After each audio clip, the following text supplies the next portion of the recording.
Assalamualaikum warahmatullahi wabarakatuh. Selamat datang kembali di channel Kak Nonin, ruang diskusi kritis dan edukatif untuk membahas haji, umroh, serta isu-isu penting seputar kebijakan yang berdampak langsung bagi umat muslim, khususnya dari Indonesia. Hari ini, kami akan mengupas sebuah kabar besar yang mengguncang dunia pemberitaan haji Indonesia. Sebuah berita yang dulu hanya dianggap sebagai mimpi, kini mulai terwujud di depan mata kita.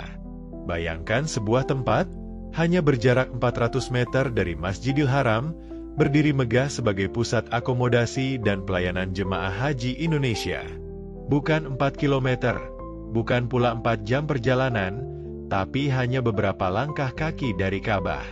Inilah kabar yang telah dikonfirmasi oleh pemerintah Arab Saudi dan mendapat restu langsung dari putra mahkota Muhammad bin Salman. Sebuah proyek yang akan mengubah sejarah perhajian bangsa Indonesia selamanya. Pembangunan Kampung Haji Indonesia di pusat kota suci Makkah. Bagi Anda yang belum pernah menginjakan kaki di Tanah Suci, jarak 400 meter itu adalah lokasi yang sangat istimewa. Daerah tersebut mencakup wilayah Ajiat, yang dikenal sebagai tempat berdirinya hotel-hotel bintang 5, serta gerbang selatan Masjidil Haram. Bahkan, sebagian area Misfalah dan wilayah elit di samping Menara Abraj Al-Bait masuk dalam radius ini. Singkatnya, lokasi Kampung Haji Indonesia ini bukan di pinggiran kota, bukan pula di luar Mekah, tapi berada tepat di jantung pusat peribadatan umat Islam sedunia. Kini pertanyaan besar muncul, mengapa Arab Saudi memberikan keistimewaan luar biasa ini kepada Indonesia? Jawabannya ternyata sangat masuk akal dan strategis. Indonesia, dengan jumlah penduduk muslim terbesar di dunia, juga merupakan negara pengirim jemaah haji terbanyak secara global. Setiap tahunnya, lebih dari 221.000 jemaah asal Indonesia berangkat ke Tanah Suci. Ini bukan angka kecil. Artinya, miliaran dolar devisa mengalir dari Indonesia ke perekonomian Arab Saudi tiap musim haji. Di sisi lain, hubungan diplomatik antara kedua negara juga semakin erat. Apalagi sejak Indonesia aktif dalam berbagai forum internasional seperti G20, serta memainkan peran penting di dunia Islam secara global. Tak hanya itu, langkah ini sejalan dengan visi besar Arab Saudi, yaitu Vision 2030, yang bertujuan menjadikan sektor haji dan umroh sebagai penopang utama ekonomi non-migas mereka. Dalam konteks ini, Indonesia dilihat sebagai pasar yang sangat besar, loyal, dan memiliki potensi luar biasa untuk jangka panjang. Lalu seperti apa wujud nyata dari proyek Kampung Haji Indonesia ini? Apakah akan seperti perkampungan padat dengan rumah-rumah kecil bertingkat rendah? Tentu saja tidak. Yang akan dibangun adalah sebuah kompleks vertikal modern yang dilengkapi dengan berbagai fasilitas terintegrasi. Mulai dari asrama atau apartemen khusus untuk jemaah Indonesia, pusat layanan kesehatan atau klinik 24 jam, dapur umum dan layanan catering halal Indonesia, kantor perwakilan pemerintah dan petugas haji, gudang logistik, koperasi jemaah, bahkan hingga masjid tambahan yang mampu menampung ribuan jemaah. Tak berhenti di situ, proyek ini juga membuka kemungkinan hadirnya sebuah museum haji Indonesia, serta pusat kebudayaan Nusantara sebagai bentuk dakwah budaya.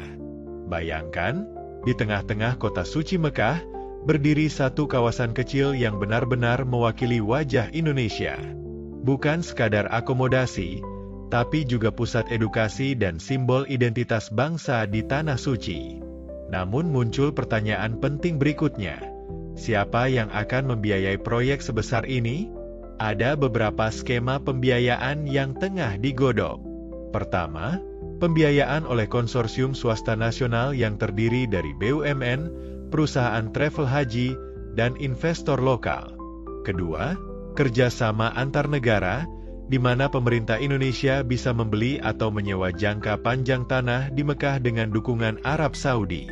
Ketiga, pemanfaatan dana haji yang dikelola oleh BPKH, Badan Pengelola Keuangan Haji, untuk dialokasikan ke proyek strategis seperti ini. Dan keempat, Mungkin saja dana simpanan jangka panjang jemaah haji bisa dikonversi menjadi bentuk investasi dalam properti akomodasi ini, tentu dengan sistem syariah dan pengelolaan transparan. Jika dikelola dengan jujur dan efisien, proyek ini bisa menjadi solusi jangka panjang dalam mengatasi tingginya biaya akomodasi jemaah Indonesia di Mekah. Kita bisa mengurangi ketergantungan pada hotel lokal yang kerap mematok harga sangat tinggi. Lebih dari itu, jemaah akan mendapatkan pelayanan yang lebih manusiawi, layak, dan sesuai dengan budaya serta kebutuhan mereka. Tetapi, sebesar apapun proyek ini, sehebat apapun rencana di atas kertas, semuanya akan sia-sia jika dikelola dengan cara-cara lama yang syarat kepentingan. Inilah tantangan terbesar kita. Jangan sampai proyek ini menjadi lahan bancakan oligarki, diserahkan kepada biro travel yang hanya memikirkan keuntungan, atau diprivatisasi hanya untuk jemaah plus dan kalangan pejabat. Kampung Haji Indonesia harus menjadi milik rakyat, milik seluruh calon jemaah haji, dari kampung hingga kota, dari kelas ekonomi bawah hingga atas. Negara harus hadir, tidak hanya dalam pembangunan fisiknya, tapi juga dalam manajemen dan pengawasan yang bersih, transparan, dan berpihak kepada umat. Untuk Anda yang bertanya-tanya apakah negara lain sudah melakukan hal serupa, jawabannya, iya. Malaysia, misalnya, sudah sejak lama memiliki representasi permanen tabung haji di Mekah dan Madinah.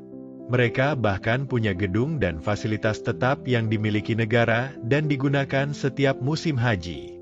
Pakistan dan India juga memiliki sistem akomodasi permanen yang terorganisasi dengan baik, walaupun skalanya tidak sebesar yang direncanakan Indonesia.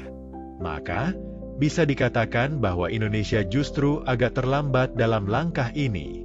Namun, bila proyek ini benar-benar diwujudkan secara serius dan berkelanjutan, Indonesia bisa menjadi model terbaik pengelolaan akomodasi jemaah haji di dunia.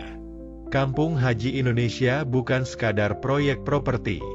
Ia adalah simbol kedaulatan pelayanan haji. Ia adalah wujud nyata dari mimpi panjang umat Islam Indonesia untuk berhaji dengan cara yang lebih manusiawi, lebih layak, dan lebih terhormat. Inilah bentuk pelayanan yang sesungguhnya. Pelayanan yang bukan hanya fokus pada fasilitas, tapi juga pada nilai dan martabat jemaah. Sahabat sekalian, jika Anda setuju bahwa proyek ini harus dikawal dan dijauhkan dari tangan-tangan kotor, jika Anda percaya bahwa Kampung Haji Indonesia harus dikembalikan kepada rakyat, maka tekan tombol like sekarang juga dan tuliskan pendapat Anda di kolom komentar. Kami akan terus memantau dan menyuarakan hal-hal penting yang menyangkut masa depan ibadah umat, termasuk perkembangan dari proyek besar ini. Dan jangan lupa untuk subscribe dan aktifkan lonceng notifikasinya, karena ke depan masih banyak informasi dan analisa tajam seputar kebijakan haji, umroh, serta isu-isu dunia Islam lainnya yang akan kami bahas. Dengan berbagi dan berdiskusi, kita bisa sama-sama mengawal arah perubahan.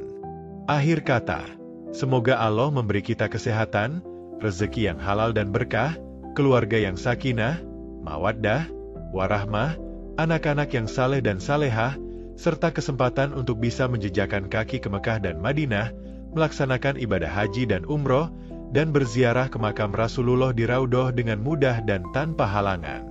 Amin ya Rabbal Alamin. Wassalamualaikum warahmatullahi wabarakatuh.